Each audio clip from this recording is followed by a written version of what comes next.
Anda ingin mendirikan faksi di dalam wilayah sudut hitam. Sukian segera mengerutkan alisnya ketika dia mendengar kata-kata Xiao Yan di ruang pertemuan tetua. Tetua pertama, saya juga menyadari bahwa wilayah sudut hitam telah menjadi duri bagi Akademi Jianan. Namun, karena lingkungan, tempat itu akan selalu memiliki kemampuan ofensif yang sangat kuat.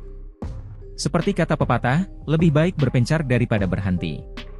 Jika Anda ingin mengakhiri masalah ini, wajar jika Anda tidak dapat melakukannya dengan metode yang paling kuat. Jika saudara kedua benar-benar berhasil memperluas faksinya di wilayah sudut hitam, itu akan membantu Akademi Dalam dengan menyelamatkan banyak masalah. Selain itu, kami juga dapat membantu memantau beberapa faksi yang memiliki permusuhan terhadap Akademi Dalam. Reaksi Sukian tidak di luar dugaan Xiao Yan. Yang terakhir hanya tersenyum dan menjelaskan. Kerutan di alis Sukian sedikit rileks. Dia tidak bodoh. Dengan pengalamannya, dia secara alami dapat mengetahui apakah segala sesuatunya akan bermanfaat baginya atau tidak. Selain itu, penatua pertama juga harus menyadari sedikit latar belakang saya. Saya memiliki permusuhan yang mendalam dengan Misty Cloud Sect. Untuk membalas dendam, saya akan membutuhkan faksi yang cukup kuat. Wilayah sudut hitam bukanlah tempat yang buruk. Xiao Yan tersenyum tipis saat dia berbicara, oleh karena itu, bahkan jika faksi itu akan berkembang di masa depan, kemungkinan itu tidak akan menjadi ancaman bagi Akademi Dalam. Jika penatua pertama tidak mempercayai saudara laki-laki kedua saya dalam hal ini, Anda setidaknya harus bisa mempercayai saya, kan? Jari Sukian membentur permukaan meja. Dia akhirnya mengangguk lama kemudian saat dia berkata, apa yang kamu katakan bukan tanpa alasan. Wilayah sudut hitam selalu menjadi perhatian besar bagi Akademi Jianan.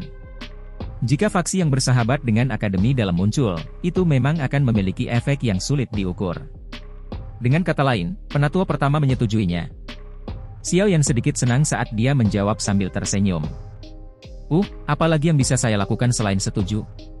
Pada saat ini, Menara Pemurnian Ki Langit berkobar dari Akademi Dalam mengharuskan Anda untuk mengisi kembali api hati yang jatuh dalam jangka panjang. Sukian menggelengkan kepalanya tanpa daya saat menjawab. Penatua pertama, kata-katamu ini diucapkan seperti, Xiao Yan bukanlah orang yang tidak tahu berterima kasih. Saya berutang budi kepada Akademi Dalam dengan mendapatkan api hati yang jatuh. Bukankah aku akan benar-benar malu jika aku menggunakan ini untuk mengancammu? Xiao Yan berbicara dengan serius. Haha, kamu tidak buruk dalam hal ini. Anda memandang persahabatan dengan cukup serius. Aku tua ini menyukainya. Sukian membelai janggutnya dan menganggukkan kepalanya, merasa senang. Dia selalu menyukai dan menghargai Xiao Yan. Ini bukan hanya karena kekuatan dan bakatnya, tetapi juga karakternya. Baiklah, biarkan saudara laki-lakimu yang kedua merasa nyaman dan melakukannya. Wilayah sudut hitam, terlalu kacau dan meluruskannya sedikit juga memiliki manfaat bagi Akademi Jianan kami. Sukian melambaikan tangannya dan berbicara sambil tersenyum. Xiao Yan tersenyum dan mengangguk. Apakah lukamu baik-baik saja? Sukian mengubah topik pembicaraan. Dia tersenyum dan mengajukan pertanyaan kepada Xiao Yan ketika dia menyadari bahwa diskusi telah berakhir. Aku baik-baik saja. Anak kecil, konstitusi Anda benar-benar sumber kecemburuan. Anda dapat melompat-lompat dengan hidup setelah hanya memulihkan diri selama beberapa hari meskipun menderita cedera serius seperti itu. Sukian memukul mulutnya dan mengungkapkan wajah yang dipenuhi rasa iri. Konstitusi semacam ini yang hampir tak terkalahkan memang sesuatu yang didambakan orang lain. Xiao Yan tersenyum. Konstitusinya sekuat ini karena telah ditempa dari sejumlah penderitaan yang tak terhitung jumlahnya. Dunia ini tidak memberikan makan siang gratis. Seseorang bisa melupakan hadiah apapun tanpa usaha apapun. Apa yang kamu rencanakan selanjutnya? Jangan bilang bahwa kamu ingin pergi ke wilayah sudut hitam untuk membantu saudara laki-lakimu yang kedua. Jari Sukian mengetuk meja dengan lembut saat dia bertanya. Dia mampu menangani masalah wilayah sudut hitam sendiri dan akan mengirim seseorang untuk memberitahu saya jika dia benar-benar membutuhkan saya untuk campur tangan. Xiao Yan menggelengkan kepalanya dan merenung, aku masih akan tetap di akademi untuk jangka waktu tertentu sampai aku menyelesaikan masalah tentang dia. Tentu saja, ada satu masalah lain. Itu untuk diam-diam berlatih, segel gunung terbuka, dari teknik segel dewa yang ditinggalkan Sun Er. Teknik Dou. Teknik Dou dari kelas ini kemungkinan akan memiliki kekuatan yang sangat kuat. Jika dia berhasil mempraktikannya, itu pasti akan menjadi kartu truf lain dari Xiao Yan. Itu juga akan meningkatkan peluang kemenangannya dalam pertempuran di masa depan dengan Yun Shan. Namun, dia perlu merahasiakan ini. Oleh karena itu, wajar jika Xiao Yan tidak menyebutkannya. Dia?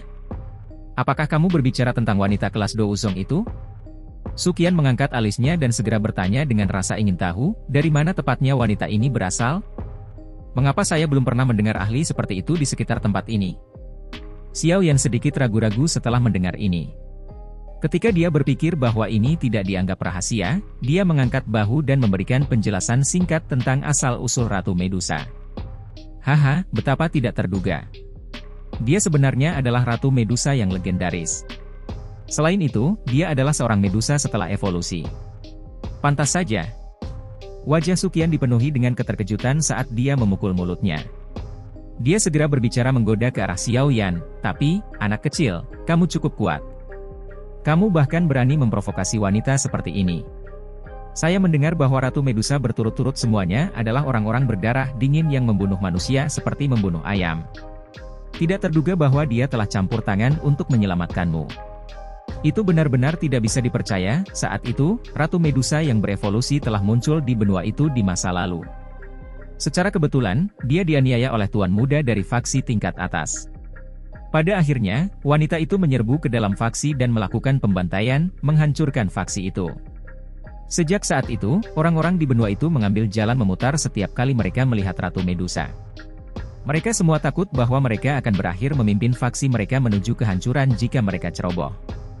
Hehe, tahukah kamu betapa beruntungnya kamu sekarang?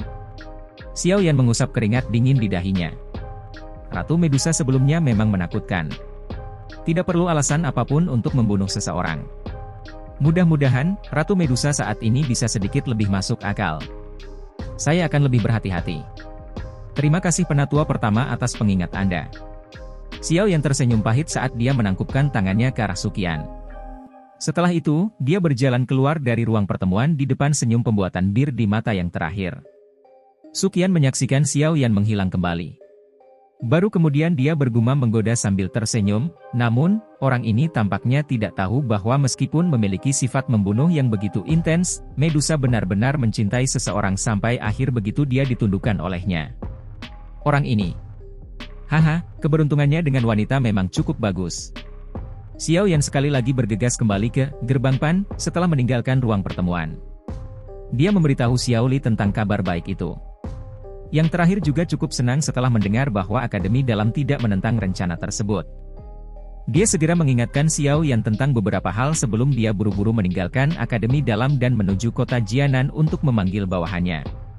Setelah itu, mereka menuju ke wilayah Sudut Hitam untuk mengambil kesempatan untuk memperluas faksi mereka. Xiao Yan tidak berdaya di hadapan Xiao Li yang tidak sabar. Dia hanya bisa membiarkan yang terakhir pergi. Namun, Xiao Yan telah berulang kali mengingatkan Xiao Li bahwa dia harus mengirim seseorang untuk menghubunginya sesegera mungkin jika ada masalah. Saat ini, Han Feng dari wilayah Sudut Hitam sudah mati, dan tetua emas perak tidak berani menonjol. Mengingat kekuatan Xiao Yan, itu sudah cukup untuk menyapu semua orang yang disebut peringkat hitam. Kehidupan Xiao Yan menjadi sunyi setelah Xiao Li meninggalkan Akademi Dalam. Dia tinggal di dalam gerbang Pan selama 2 hari lagi sebelum dia akhirnya tidak dapat menahan rasa ingin tahunya untuk teknik segel dewa. Sekali lagi, dia menemukan alasan untuk memasuki pegunungan yang dalam dan luas. Pegunungan yang dalam sangat luas dan tak berujung. Warna hijau subur terus meluas hingga ke ujung pandangan seseorang. Angin kencang bertiup dan seluruh pegunungan mengeluarkan suara, wah-wah. Xiao Yan duduk bersila di atas batu besar di puncak gunung yang agak kosong. Namun, dia tidak segera mulai mempraktikkan teknik segel dewa. Sebaliknya, dia mengangkat kepalanya dan melihat ke langit yang kosong. Sesaat kemudian, dia tanpa daya membuka mulutnya dan berkata, tunjukkan dirimu. Saya tahu Anda telah mengikuti saya. Suara Xiao Yan baru saja terdengar ketika titik di langit mulai sedikit berfluktuasi. Sosok yang proporsional, anggun, dan cantik muncul entah dari mana. Tatapan cerah sedingin es melesat ke arah tubuh Xiao Yan. Apakah kamu mencari kematian? Medusa melangkah dengan lembut di langit yang kosong seperti peri yang sedang menunggangi ombak. Namun, niat membunuh peri ini agak terlalu padat.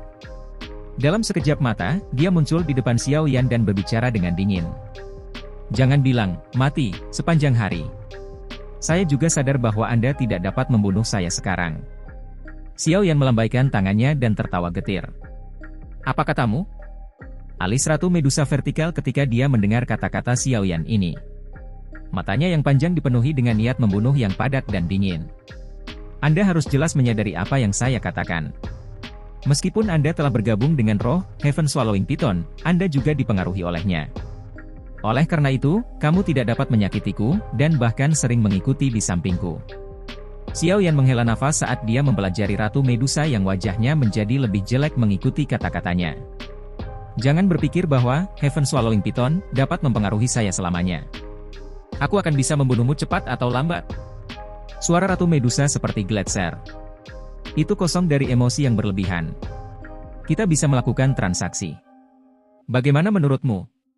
Xiao Yan mengusap kepalanya yang agak sakit dan berbicara tanpa daya. Ratu Medusa tidak bereaksi sedikit pun terhadap saran Xiao Yan. Beberapa tahun terakhir ini, karena berbagai transaksi inilah dia akhirnya terjerat dengan orang ini. Saya dapat membantu Anda sepenuhnya menghilangkan pengaruh Heaven Swallowing Python, dan memungkinkan Anda untuk menjadi Ratu Medusa sejati. Meskipun telah memutuskan dalam hatinya bahwa dia akan mengabaikan kata-kata manis Xiao Yan, hati Ratu Medusa masih berdebar kencang ketika dia mendengar yang terakhir mengatakan ini. Mengapa saya harus mempercayai Anda? Mata panjang Ratu Medusa yang cantik menyipit menjadi lengkungan malas saat dia tersenyum dingin. Xiao Yan melambaikan tangannya dan bayangan melesat dari lengan bajunya. Akhirnya, itu didorong ke tangan Ratu Medusa. Dia melihat lebih dekat, hanya untuk menemukan itu adalah sebuah gulungan. Beberapa kata kuno tercetak di matanya ketika dia perlahan membukanya. Ini adalah formula obat. Pil obat yang bisa dimurnikan secara kebetulan akan mengobati kondisi dipengaruhi oleh roh lain, sesuatu yang dihadapi Ratu Medusa. Ini adalah pil obat tingkat 6, pil pemulihan jiwa. Bahan obat dan hal-hal lain yang diperlukan untuk memperbaiki pil obat tidak ada dalam gulungan ini. Jika Anda menyetujui persyaratan saya akan membantu Anda memperbaikinya di masa depan. Bagaimana menurutmu? Xiao Yan berbicara dengan acuh tak acuh. Ekspresi Medusa berubah-ubah saat dia melipat gulungan itu. Suaranya masih sedingin es saat dia bertanya, apa permintaanmu? Kamu akan mengikuti di sampingku selama 1 tahun. Anda tidak diizinkan untuk memiliki niat membunuh terhadap saya. Jika saya meminta Anda untuk campur tangan bila perlu, Anda tidak diizinkan untuk menolak saya. Xiao Yan tersenyum dan melanjutkan, setelah 1 tahun berakhir, saya akan membantu Anda memperbaiki pil obat. Pada saat itu, Anda dapat melakukan apa yang Anda inginkan jika Anda masih ingin membunuh saya. Bagaimana menurutmu? Mata Ratu Medusa berkedip. Hatinya turun ke dalam perjuangan yang saling bertentangan. WKWK, selama kamu mendapatkan pil pemulihan jiwa, kamu akan menjadi Ratu Medusa murni di masa depan. Anda tidak akan terpengaruh oleh apapun. Kebebasan semacam ini memiliki label harga yang lumayan. Tawa Xiao Yan bergema di samping telinga Ratu Medusa. Itu dipenuhi dengan daya pikat. Tangan halus Medusa tiba-tiba menegang. Tatapannya yang sedingin es menatap Xiao Yan saat suaranya yang jernih dan dingin menyebabkan lengkungan gembira terangkat di sudut mulut yang terakhir. Baiklah, aku akan melakukan apa yang kamu katakan. Ratu Medusa mendengus dingin saat melihat senyum cerah di wajah Xiao Yan. Dia membuat keputusan di dalam hatinya bahwa dia pasti akan mengubah orang ini menjadi 10.000 keping di masa depan begitu dia lolos dari pengaruh Heaven Swallowing Python. Xiao Yan tersenyum dan duduk dari batu besar. Dia berkata kepada Medusa, kalau begitu, kita bisa dianggap sebagai teman mulai sekarang. Kita hanya memiliki hubungan mitra bisnis, bukan teman. Ratu Medusa membaca sekilas bibir merahnya yang ramping, dan benar-benar menghancurkan pikiran Xiao Yan untuk mendekatkan hubungan mereka. Baiklah, hubungan bisnis. Xiao Yan dengan acuh tak acuh merentangkan tangannya dan tersenyum sebelum berkata, namun, karena kita akan bersama dan 1 tahun begitu lama, aku tidak bisa terus memanggilmu Medusa, kan? Mengapa saya tidak membantu Anda memilih nama? Jika tidak, orang lain akan mengetahui identitas Anda begitu saya memanggil nama Anda di masa depan.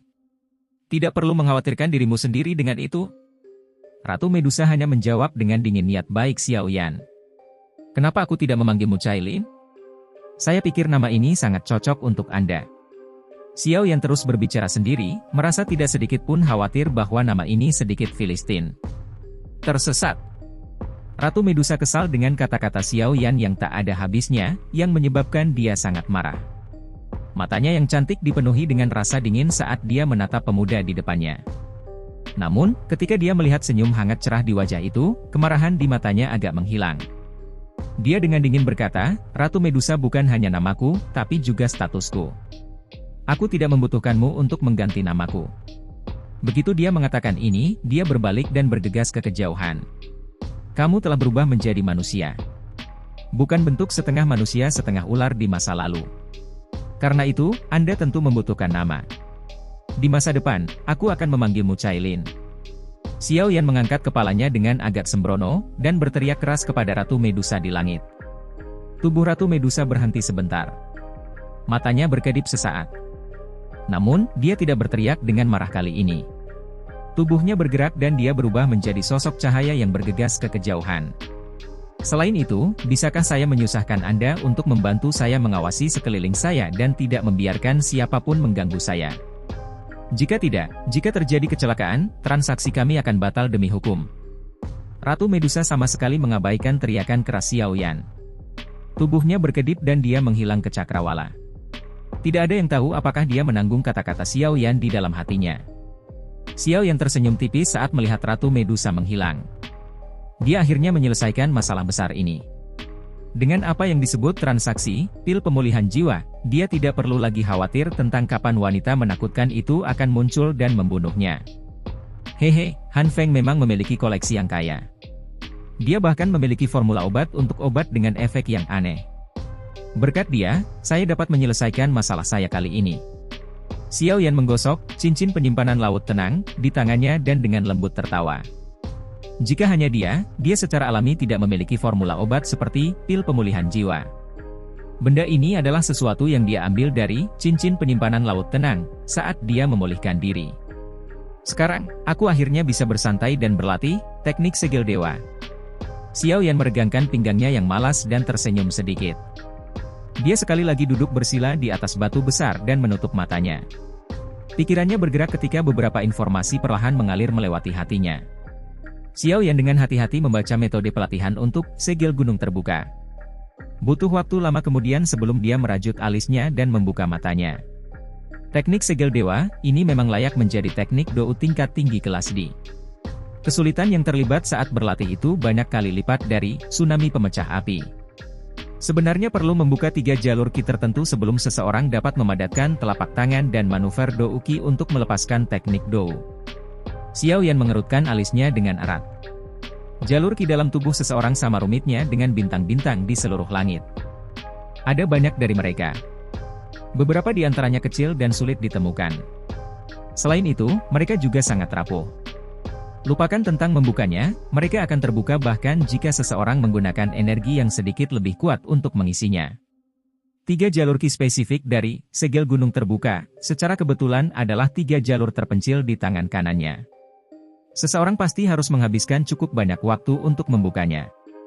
Teknik dou semacam ini yang mengharuskan seseorang untuk membuka pembuluh darah tertentu untuk digunakan biasanya adalah teknik dengan kekuatan yang menakutkan atau yang termasuk dalam kelas legendaris. Saat itu, Xiao Yan tidak perlu dengan sengaja membuka jalur ki apapun saat dia berlatih tsunami pemecah api. Dari sini, orang bisa tahu betapa uniknya teknik segel dewa ini. Baiklah. Xiao Yan menghela nafas pelan. Dia menggelengkan kepalanya tanpa daya. Sekarang setelah semuanya berkembang ke tahap ini, dia hanya bisa mencobanya terlepas dari betapa sulitnya membuka ketiga pembuluh darah itu. Jika dia menyerah berlatih sesuatu yang Sun Er tidak mengeluarkan biaya untuk pergi untuknya, dia akan benar-benar menyia-nyiakan usahanya. Xiao Yan mengesampingkan emosi di dalam hatinya. Pikirannya berangsur-angsur menjadi sunyi saat dia memasuki kondisi latihannya beberapa saat kemudian. Pikiran Xiao Yan dengan cepat tiba pada 3 pembuluh darah yang perlu dibuka setelah dia memasuki mode pelatihannya. Dia mengamati 3 jalur ki yang seperti 3 silinder yang diblokir dan menghela nafas sekali lagi. Sepertinya dia akan sakit kepala. Pikiran Xiao Yan bergerak dan seutas benang kecil dou ki melonjak keluar dari dalam tubuhnya. Akhirnya, itu beredar beberapa kali di bawah kendali Xiao Yan sebelum akhirnya tiba di jalur ki terpencil ini. Setelah itu, ia mematuhi perintah Xiao Yan dan dengan hati-hati menyerbu jalan ki kecil itu. Membuka jalur ki seseorang adalah hal yang sangat menyakitkan. Rasa sakit hebat yang terjadi ketika Do Uki membersihkan jalur ki dan berkembang bukanlah sesuatu yang bisa ditanggung oleh orang biasa. Namun, rasa sakit dan kesulitan yang luar biasa yang diharapkan untuk memperlebar jalur ki tidak muncul ketika Do Uki dituangkan ke dalam jalur ki kecil itu. Meskipun aliran Do Uki sangat lambat karena ukuran kecil dari jalur ki, Xiao Yan dapat dengan jelas merasakan bahwa perasaan yang diblokir di dalam jalur ki perlahan menghilang. Apa yang terjadi? Xiao Yan agak tercengang saat dia mempelajari jalur ki yang secara bertahap tidak diblokir. Hatinya dipenuhi dengan ketidakpercayaan. Sejak kapan membuka jalur ki semudah ini? Tentu saja, pada saat ini, Xiao Yan secara alami tidak menyadari tarik ulur yang berkepanjangan antara api hati yang jatuh dan cairan aneh ketika dia memasuki kondisi hampir mati saat dia berada di bawah tanah. Pemenang terbesar selama tarik tambang itu adalah tubuh Xiao Yan. Terlepas dari apakah itu tulangnya, jalur ki, otot, dan lainnya, di dalam tubuhnya, semuanya telah sepenuhnya disempurnakan selama tarik tambang itu. Oleh karena itu, bagian manapun di dalam tubuh Xiao Yan lebih tangguh daripada para ahli yang memiliki kekuatan yang mirip dengannya. Itu juga karena jalur ki-nya sebelumnya telah disempurnakan, Xiao Yan merasa bahwa membuka jalur ki semudah ini. Ini mirip dengan terowongan yang garis besarnya sudah dibangun secara kasar oleh seseorang. Semua orang yang datang setelahnya hanya perlu membersihkan beberapa pecahan batu yang tersisa di dalam terowongan. Jika orang biasa membuka jalur ki mereka, kemungkinan jalur ki mereka sudah meledak dari tekanan Do Uki. Bagaimana mungkin kemajuan Xiao Yan? Meskipun Xiao Yan tidak yakin mengapa membuka jalan ki menjadi sesederhana ini adalah sesuatu yang tidak menyakiti Xiao Yan sedikit pun. Oleh karena itu, dalam kegembiraannya yang liar, Xiao Yan mulai tanpa henti mengarahkan Do Uki untuk menyerang jalur ki yang diblokir ini. Jalur ki ini, yang belum pernah dia gunakan, diam-diam diperluas dengan lambat oleh Do Uki-nya. Meskipun membuka jalur ki menjadi jauh lebih mudah karena penyempurnaan bagian dalam tubuhnya sebelumnya, itu masih merupakan proses yang dibutuhkan seseorang untuk mematuhi aturan. Bagaimanapun, pembuluh darahnya saat ini terlalu rapuh. Jika seseorang diam-diam menggunakan sedikit lebih banyak kekuatan, seseorang akan menyebabkannya pecah. Risiko ini adalah sesuatu yang bahkan Xiao Yan tidak berani ambil. Oleh karena itu, ketika pembukaan pembuluh darah di dalam tubuhnya berkembang dengan kecepatan seperti kura-kura, Xiao Yan yang agak tidak sabar hanya bisa memasuki kondisi pelatihannya dan membagi perhatiannya menjadi dua area berbeda. Tidak peduli seberapa lambat atau seperti kura-kura langkahnya, pada akhirnya akan ada saat ketika ia tiba di tujuannya. Jalur ki pertama akhirnya dibuka olehnya 5 hari setelah dia memasuki pegunungan yang dalam. Dia secara resmi telah mengambil langkah pertamanya dalam berlatih, segel gunung terbuka. Setelah memiliki beberapa pengalaman dari upaya pertama, Xiao Yan sedikit lebih akrab dengan jalur ki yang tersisa. Meskipun kecepatannya masih mirip dengan kura-kura yang bergerak, itu akan membuat seseorang kesal sampai dia muntah darah dan mati jika seseorang membandingkan kecepatannya dengan yang lain. Jalur ki kedua juga dibuka oleh Xiao Yan tanpa insiden apapun sekitar 10 hari atau lebih setelah vena pertama dibuka. Pelatihan halus semacam ini menyebabkan Xiao Yan sangat bahagia sehingga dia tidak bisa menutup mulutnya. Menurut kecepatan ini, kemungkinan dia akan dapat sepenuhnya menyelesaikan prasyarat untuk membuka 3 jalur ki dalam waktu 1 bulan. Pada saat itu, dia akan dapat secara resmi berlatih, segel gunung terbuka, yang sangat dia dambakan. Waktu berlalu dengan tenang di pegunungan yang dalam. Mungkin pengingat Xiao Yan berpengaruh pada Medusa. Tidak ada yang mengganggunya sejak dia memasuki kondisi pelatihannya. Ini memungkinkan dia untuk mendapatkan lingkungan pelatihan yang sangat tenang. Tepat setelah 1 bulan, pemuda di puncak gunung yang matanya tertutup, tiba-tiba membukanya. Cahaya seperti zat melintas di matanya sebelum berangsur-angsur menghilang sesaat kemudian. Xiao Yan perlahan berdiri dari batu besar. Dia mengangkat kepalanya dan menghela nafas panjang. Dia telah membuka 3 pembuluh darah dalam waktu sebulan. Kecepatan semacam ini adalah sesuatu yang bahkan dia sendiri tidak bisa percaya. Kemungkinan ini adalah hasil yang cukup baik bahkan ketika ditempatkan di antara klan Sun Er. Sejak jalur ki telah dibuka, selanjutnya, ini harus menjadi waktu untuk secara resmi berlatih, segel gunung terbuka. Xiao Yan tertawa pelan. Tangan kanannya membentuk segel tangan yang sangat aneh di depannya. Segel tangan didorong ke depan. Ini secara alami berlebihan tanpa Do Uki untuk mengaktifkannya. Namun, Xiao Yan dengan jelas memahami bahwa dalam waktu singkat, kekuatan yang akan dipancarkan oleh segel tangan kemungkinan akan mengejutkan bahkan dirinya sendiri.